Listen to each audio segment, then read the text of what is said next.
Hello everyone and welcome to All Things Watched. In this video we are going to talk about episode 1 of the brand new Phase 5 Marvel Cinematic Universes project known as Echo, and episode 1 was titled Chafa, and this is actually the very first series that Marvel has ever done, which actually takes place under their new banner known as Marvel Spotlight. And honestly, considering that this is the very first project under that banner, I think we're actually in for a real treat. Personally, for me, I really enjoyed the whole series Echo. I have seen the whole thing already. In fact, you can actually watch it with me if you want it right now over on Patreon. But honestly, I really liked it. I did. Echo is probably my number one, if not my number two, favorite new character. Not necessarily that it's my favorite project or favorite, viewing or favorite story, but I think she's probably my second favorite character, or maybe even my number one favorite character.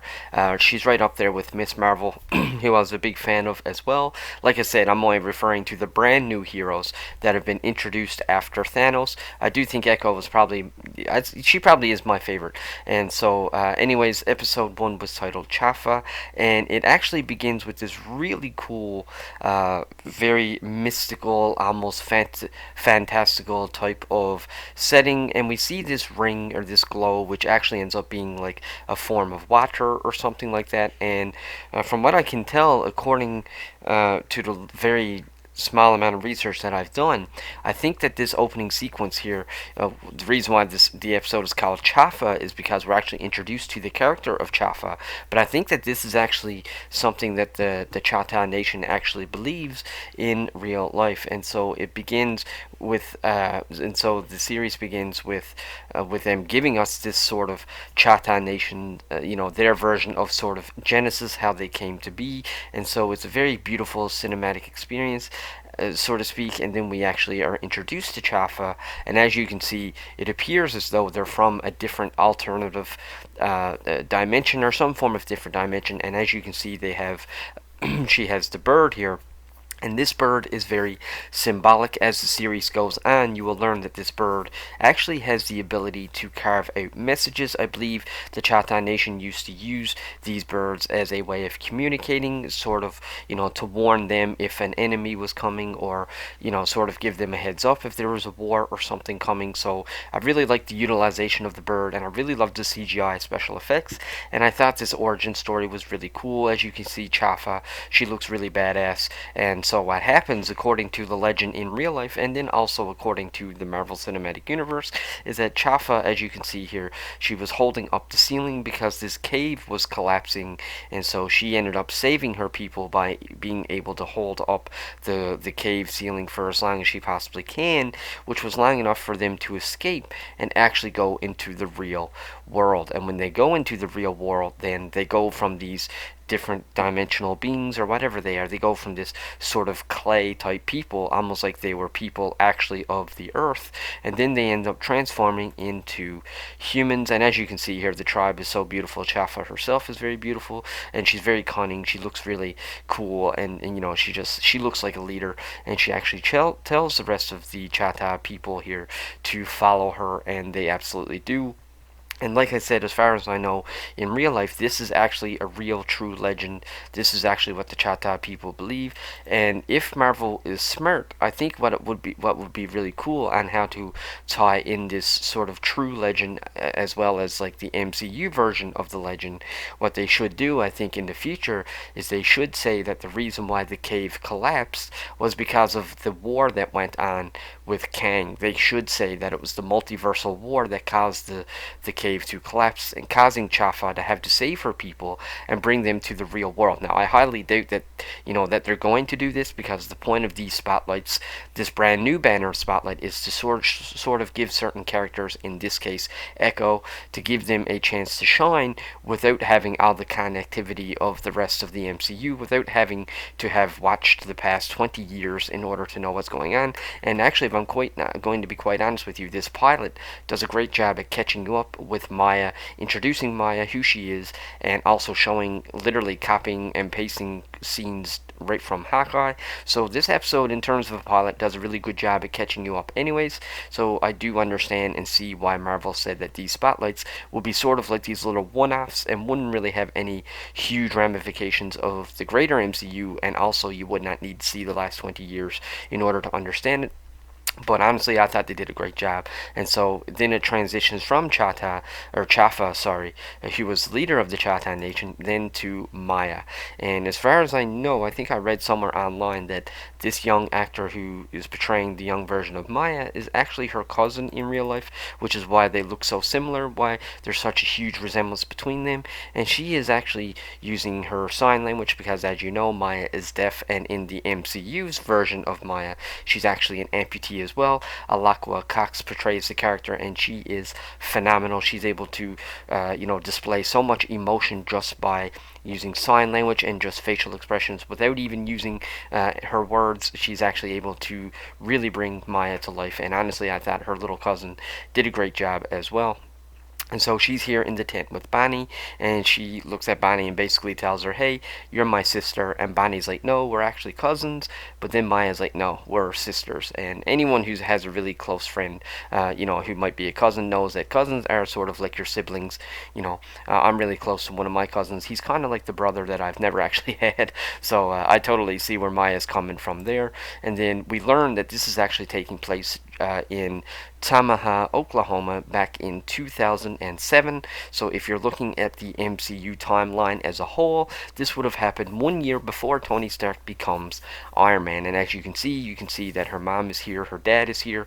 You know, if you've seen the Hawkeye series, that her dad was killed. But if you haven't seen the Hawkeye series, that's okay, because they will catch you up and they will actually show you that in this premiere, in this pilot episode. And I absolutely loved it. Thought it looked so good. It was really cool. It was also really nice to see her grandparents as well. And the coolest part about this scene is that you see the two girls in the background, Maya and Bonnie, inside their tent, and you can see them doing the sign language and all that cool stuff. And something else really cool is that their tent is actually set up from their swing set. So they sort of turned the swing set into a little campground, and I just thought it was so cool and so cute. And it's totally something that you would do in real life if you're a kid. But of course, it ends up starting to rain, so Maya and Bonnie ends up going into the house, and as you can see, her dad and mom is there. And I also liked how her mom was deaf as well, and her mom ended up having to know American Sign Language. So I guess you could say basically in the show, Maya is deaf for hereditary reasons, and of course, so when they go in there, the two girls are like, "Hey, it's really cold, it's raining, we need to have some hot chocolate." Just like every kid, if you want to warm up, you got to have some hot cocoa, right? And so they go in there, but unfortunately, Maya's mother tells them, we don't have any. What was her name?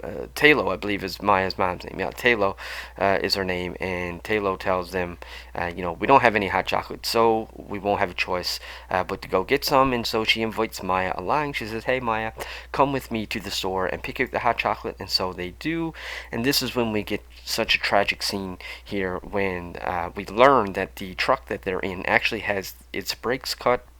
Of course, we know that the brakes are cut because this is very likely a form of retaliation towards the husband, or Maya's father. We know that he is a gangster. In fact, the grandparents, or the grandmother specifically, Chola, actually ends up sort of bringing that up here very soon in this episode. She actually says that she warned Talo not to be with the Lopez boys because they were thugs and criminals and whatnot. So, but before we get to that point, you end up seeing the headlights coming towards her, and we see the accident. And this is, of course, where Maya ends up losing her leg by a huge piece of glass that goes. I can only imagine it must have went right to her bone. It doesn't actually completely sever her leg, but it does seem like it probably does enough damage where it's most likely irreversible. And so it's just a really hard scene to watch because Maya's here and her mother's here, and her mother obviously ends up being killed, but Maya doesn't really fully understand it, and she's like trying to wake her up and whatnot. And it's really sad and really emotional, scene to watch. And like I said, the young actor does a phenomenal job. Absolute, pristine job at doing that, at showing the emotion while also still staying in character, with the American Sign Language. And then, of course, once we see the child's leg, they end up transitioning to this shot, which is just so heartbreaking. Here's little Maya as a child, and she's in the hospital with, just after, I would assume shortly after coming under the surgery. You can see now that her leg is officially amputated, and she's just in there. And so then we end up getting the scene that I was just talking about, when her father is out talking to her grandparents, who's known as Scully and Chola here in this, or Chula or Chola here in this series. I'm not sure if it's Chula or Chola, but I think they pronounce it as Chola. And of course, her grandfather is known as Scully, and they're talking to their son-in-law, which would be Maya's dad, or the wife's husband. And this is when we get that sequence here, when Chola looks at him and basically says, hey, I warned my daughter not to be with someone like you, with the Lopez boys, with the Lopez brothers, because they are nothing but thugs and criminals. And Scully actually sort of tacks up for him, and I think it's not necessarily because, I don't think it's that he disagrees with Chola. I just think that he's trying to show a little bit more compassion towards the Lopez as well, because he did just lose his wife, despite what he is or what he isn't. I do think that he really loved Talo, and I do think he really loved Maya as well. And so it's just kind of cool to see Scully sort of tack up for him. And this is also when we learn that he's moving to New York. He looks at Chola and he says, well, I think he says my uncle or my cousin or something like that got him a job in New York. And of course we know that's going to be working with Kingpin. And he looks at Chola and he says, is that far enough for you? And she's like, no. He also tells her that he got retaliation to those who cut the brake lines. And then she actually says something I thought was very human, full of compassion. She says, that doesn't make me feel any better, because now two families are suffering rather than one. And so then, Lopez ends up going in with Maya and actually sits down and talks to her. And Maya, once again, just such an emotional scene. The little girl actually absolutely kills it, and she tells her father that she painted this little picture which looks like a big smiley face, and she painted it for Bonnie, and she wants to give the picture to Bonnie. And her father's like, oh, I'm sure she's gonna love it. And then she keeps on doing the sign language, and she tells her father, I basically asked, is a better mom, how's mom doing? She apologizes. She's like, I'm so sorry, tell mom that I'm sorry, I'm the reason that she got hurt. And it was just, it was so hard to watch. It was amazing that how much emotion was able to come from that scene with very little talking. Now the father was talking, but not Maya, of course. Maya wasn't talking whatsoever. And so once again, she did such a great job, that young actress, of really really pushing forward all that emotion without even using her words. And so this is when Maya basically learns then that her mother is gone, that Talo is dead. And so then we come to the next scene, which is also very emotional, between Maya and Bonnie, because now her father is taking her to New York and they're officially going. And this is really where the story will begin for Maya, and how she will end up going down this life of crime, which essentially will lead her into Kingpin's ranks.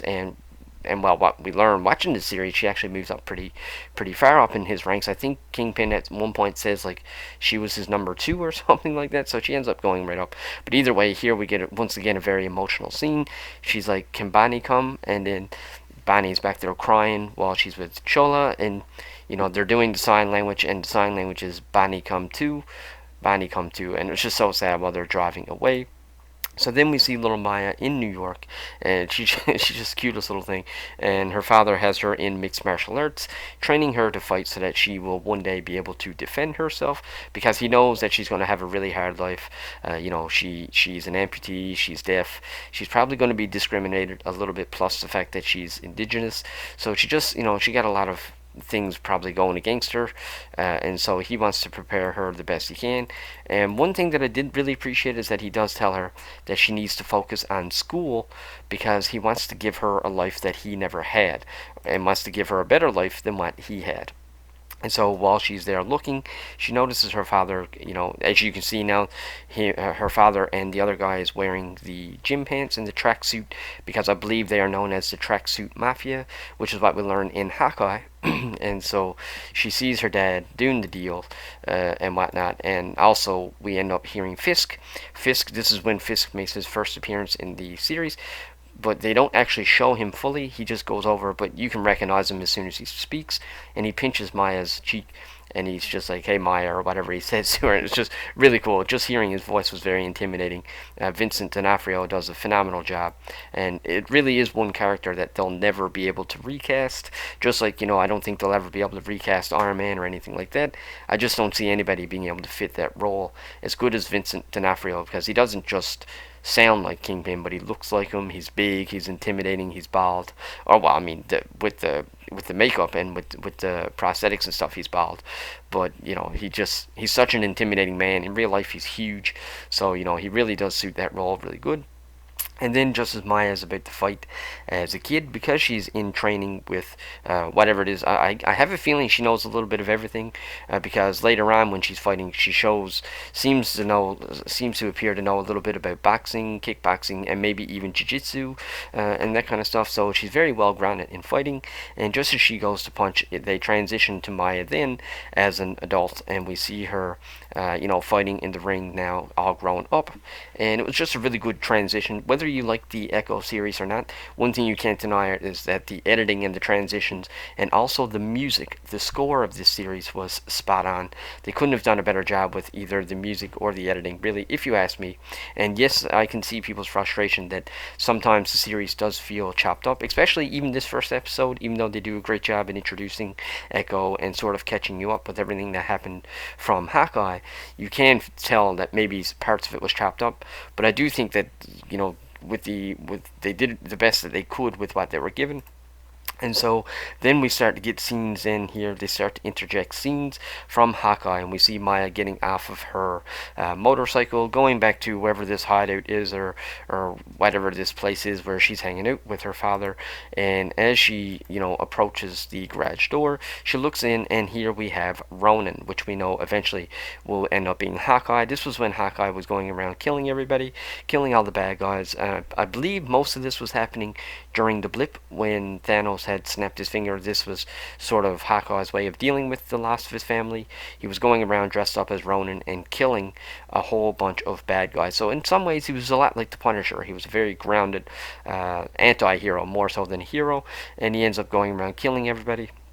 And of course, one of the people that he kills is Maya's father, and so we get that exact scene that we had from Hawkeye, and then we end up getting a new scene that we haven't seen from Hawkeye. At least I don't think this scene was in Hawkeye, where we see Maya at the grave, and she receives a text message from Bonnie saying, "Hey, you don't need to go through this alone, Maya. I'm here if you need me." Now, one thing I thought that this show did do a really good job with is they are paralleling Maya's story with Chola, her grandmother's story, later on in the future of the series. Basically, how Chola doesn't really reach out to Maya, and Maya sort of blames Chola, but at the same time, Maya did the exact same thing to Bonnie. As you can see here, literally on the text message, Bonnie is reaching out to Maya, but Maya is refusing to respond, and she basically continues on her life basically as a loner and whatnot. And then we come to another scene then which was actually a really cool scene, where we see Maya inside of what appears to be like some form of motorcycle shop, and she ends up basically getting arrested. But the scene was really cool because they end up going into Maya's perspective, where you couldn't hear anything until the motorcycle ends up like almost landing on the cop car. So that whole transition and that whole edit was pretty cool. I always enjoyed seeing the show and seeing the fight sequences from Maya's perspective. If I had any complaint about this series at all, was that they didn't go into Maya's perspective enough. And so she ends up getting arrested, but then Kingpin ends up appearing again. Once again, you can see how powerful he is. He's literally able to just walk right up to her and gets her out of trouble. Easy breezy, no problem. All the police officers end up backing off. And this is before the events of Hawkeye, so I don't think... I'm assuming that this is probably right after he gets out of prison, because it's before Hawkeye, but it's after Daredevil season 3.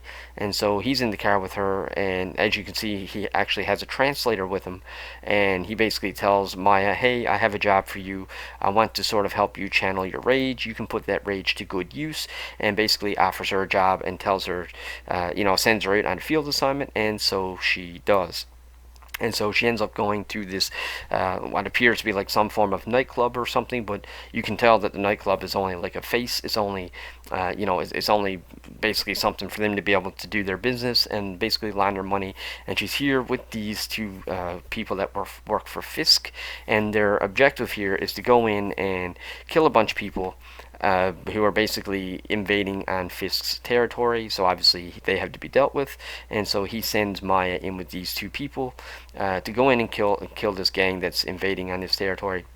And this is when we get a really, really cool action sequence. And once again, I really loved how they made it feel like the Daredevil, the Daredevil series is a one-shot, or at least it feels like a one-shot. You can tell there's a couple little edits in there, but they do it so smoothly, and the transitions are so smoothly that it really feels like it's a one-shot. It feels like Maya is literally walking in here, and everything's just happening. And these types of scenes are very hard to film as well. You have to realize the amount of choreography and stuff that goes into this. They can't make any mistakes, and if they do, they have to start over. So it was a pretty impressive one shot. I still think Netflix probably did it a little bit better, but it's still a good start. Like I said, this is the first time Marvel has ever done anything with a TV mature rating, so I'll give credit when credit's due. Was it perfect? No, it wasn't as good as the Netflix series, but it does make me very excited to see what they will be able to do with Daredevil Born Again. And speaking of Daredevil, during the sequence, Daredevil ends up making his big appearance, and it's a really cool standoff between him and Maya. And I really like that it wasn't something that happens just for like 15 or 20 seconds. This fight actually lasts probably about a minute or maybe even 2 minutes, or I don't think it'll be more than 2 minutes, but it's probably about a minute and a half at least, or 2 minutes of Maya and Daredevil actually fighting each other. And I really liked how Maya was able to hold her own, but she wasn't actually able to beat him. And I feel like to some degree Daredevil was actually playing with her a little bit. He wasn't really actually trying. I feel like if he actually wanted her gone, he would have been able to win. Seemed like he was toying around with her a little bit, but I did appreciate how the choreography for Daredevil. Like I said, I think that they need to work on their storytelling a little bit better, but the choreography was spot on. How he used his boutons and his weapons, and just how fluid he moved. Like he moved, he didn't feel stiff. He was very fluid in the action sequences. He moved exactly how Daredevil moves in the comics, and it was really nice to see that. It was really refreshing. Plus, then also with the TVMA rating, really helps elevate the fights. And so after that sequence, Maya ends up going back to Fisk, and he basically asks her, how did you find this experience? How did you find this exercise, so to speak? And she says she found it immensely helpful, and thanks him. And basically says, hey, thank you, Uncle, and whatnot. So, and he actually says to her, you really did a great job at holding your own. Most people cannot survive that long when they're up against Daredevil. So he actually tells her that she did a really good job. And then he also tells her that when or if they're able to track down her father's killer, he promises that he will tell her and let her take care of him herself. And so, of course, this do end up happening, which then they end up interjecting another scene from Hawkeye, which is one thing I got to give credit for, man. Like, they do a really good job at, like I said, with this pilot, at catching you up and introducing you to Maya, and then catching you up while showing you everything that you need to know, and then going forward after that. And so most of this episode was just them catching you up. It was more like a montage, but they do give you a little bit more as well. They do fill in the gaps and fill in the blanks a lot more. So it's not like you're just watching this and you're like, oh, not knowing what's going on. They show you the context of everything, which, if you ask me, actually makes the Hawkeye series even that much more valuable now. So when you see Maya show up in Hawkeye, now you can appreciate it more, because you realize that all this stuff is, she's already after fighting Daredevil and stuff. So, it just sort of, it actually elevates both series, really. It elevates Echo, but it also really elevates Hawkeye as well. And so here she learns that Hawkeye is Ronin, and he tells her that it was your boss that wanted your father dead. It was Fisk, and she's like, she doesn't believe him, obviously, at first, but I think a small part of her do believe him, believe him a little bit, and so she ends up confronting Fisk, and this is literally the very last scene of the Hawkeye series, or at least the very last Echo scene, last time we see Maya, and she actually ends up confronting Wilson, and she pulls out the gun, and she shoots him in the eye. Now, I've seen some people complain a little bit online about, how unrealistic it is. There's no way Fisk would actually survive that, but you do have to understand that this is based on a comic book, and in the comic she does actually do this, and he really does survive, and he's pretty well not hurt at all. I'm pretty sure in the comic he might end up going blind in that one eye, I think, but still he only wears an eye patch and he basically shakes it off. But anyways, so that catches everything up then from Hawkeye, and now really this is where the story really begins. This now truly is the beginning of the story for Echo, and it starts off 5 months later, and you can see Maya. She's already been shot, and so she ends up basically going back to home, to Oklahoma, to Tamaha, I believe it is Tamaha, Oklahoma, and she ends up going back home, and she ends up going to, I'm assuming, Chola's house. I'm not really 100% sure, or this is either Chola's house or the house she herself actually grew up in. So it's either Chola's or Talo's house. So I'm not 100% sure which house, but I got a feeling it's Chola, because eventually when Biscuit shows up, he says, if my grandma knew that somebody was squatting in her house or something like that. So I'm thinking that this is Chola's house.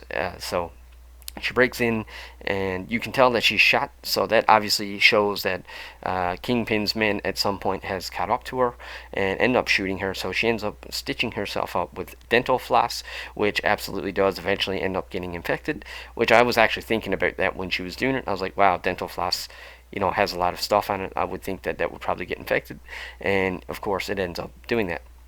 And so she ends up lying down in bed then, and she ends up falling asleep. But once she ends up falling asleep, she ends up having these visions from Chafa, which we already seen at the opening of the episode. It opened with Chafa saving her people in the cave, which is one thing I really liked about the series, is that every episode, or for the most part, at least the first 3 episodes, always starts with a different generation. And even episode 4 and 5, although they're not flashback generations, or ancestral generations in that, so to speak, they still start off with, episode 4 is more about her grandmother, then episode 5 is about her mother. So they still show you 5 different people in her lineage, and so I really appreciated that. And I think that the only reason why she starts to have the visions now, I think, is because she's back to Oklahoma, and she is actually repenting a little bit. She's trying to get away from that sort of criminal lifestyle.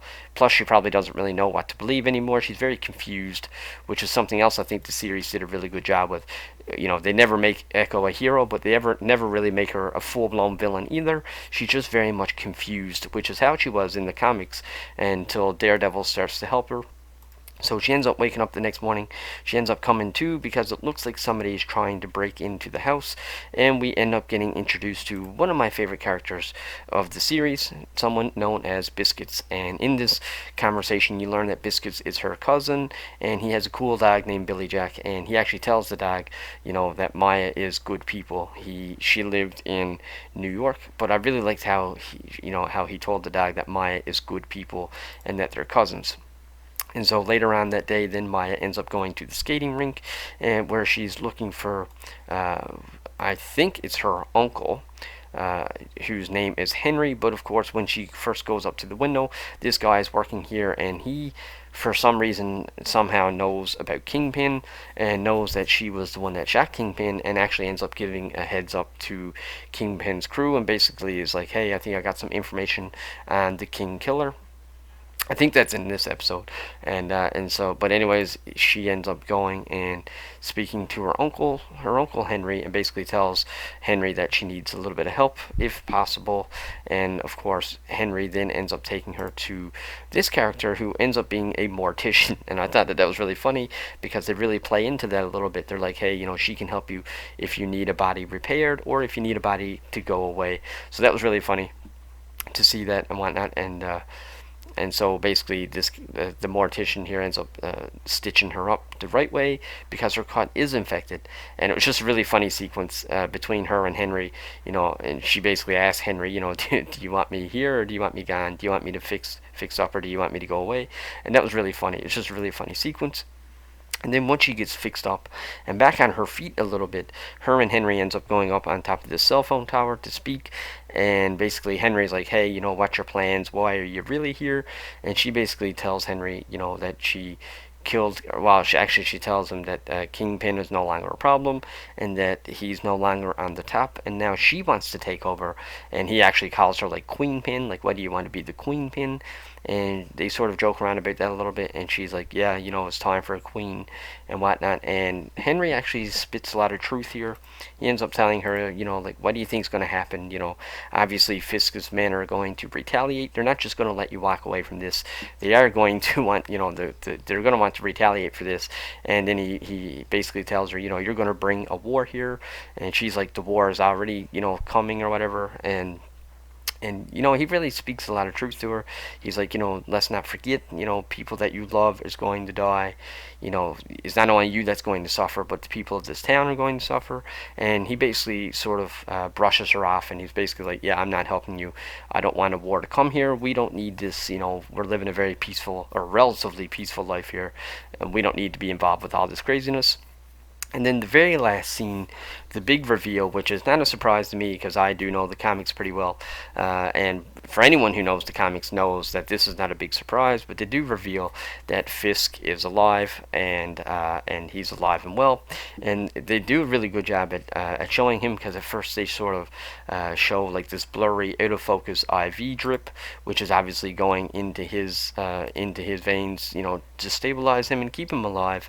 And then of course you also hear the heart monitor, and then you end up hearing him sort of breathing, but it's a very labored breathing. And also kind of give me a lot of Darth Vader vibes, kind of the first time you see Vader in a suit, kind of sounds like that. And so it probably was sort of a reference to Vader because Disney owns Marvel and Star Wars, so it probably was, intentional. But either way, it was a really cool reveal.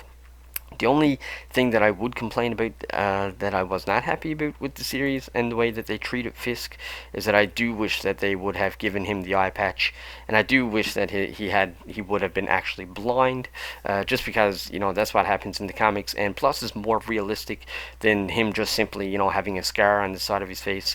There's no way that you would be able to take a bullet anywhere around your eye. It would have broken the bone, the eye socket would have been broken, and I just don't believe for a second that you would be able to recover from that and still have your vision. I think that you would definitely be blind no matter what. Even if you did live, there's no way you would have your vision. So that's like just a little minor nitpick, but either way, I still didn't care about it that much. I really, really loved the pilot. I thought they did a great job at introducing Echo. I thought they did a great job at, really filling in the gaps as to everything that happened in Hawkeye, and they really did a great job in a very short amount of time to give you a bunch of backstory about her mom, her dad, her grandparents, and they do a really good job at really showing you where she's at now, today, and sort of what her relationship status is with everybody is not good. People clearly are nervous about her being around here. Henry's like, I don't want anything brought here. I don't want there to be any wars here. So you can tell that there's a little tension even between her and Henry, even though Henry actually helps her. And so you can really see, why they don't want, why they're a little nervous having her around. You can already see the conflict that's going to come because of that guy at the skating arena. He texts, hey, I got some information on the King Killer if the bounty is still available. That was one thing that I thought was maybe even a little bit too far-fetched, because of even if he was a part of Kingpin and a part of the group, I feel like Henry would know that information, but probably not the guy that cleans the skates. But like I said, for the sake of the story, I could look past it. But I loved the lineage stuff, the genealogy, the ancestry stuff, and I really loved and look forward to going into her lineage and the native parts of it, especially with the music. Like I said, this series does a really good job with the score, and I really, really enjoyed the first episode. And personally, for me, I was a big fan of Echo. I know a lot of people were not, but for me, I loved it. Like I said, I really loved the episode, and I really thought Marvel did a great job with their very first TVMA rating. Like I said, it can only get better from here. This is their first time ever having to do it. Sure, they never did as good as Netflix did, but I do think they're on the right path forward. But anyways, folks, that's my review of episode 1 of Echo. So let me know in the comment section below if you've seen it, and if you'd like to tell me why or why not. If you like this video, click that subscribe button, and until the next one, take care.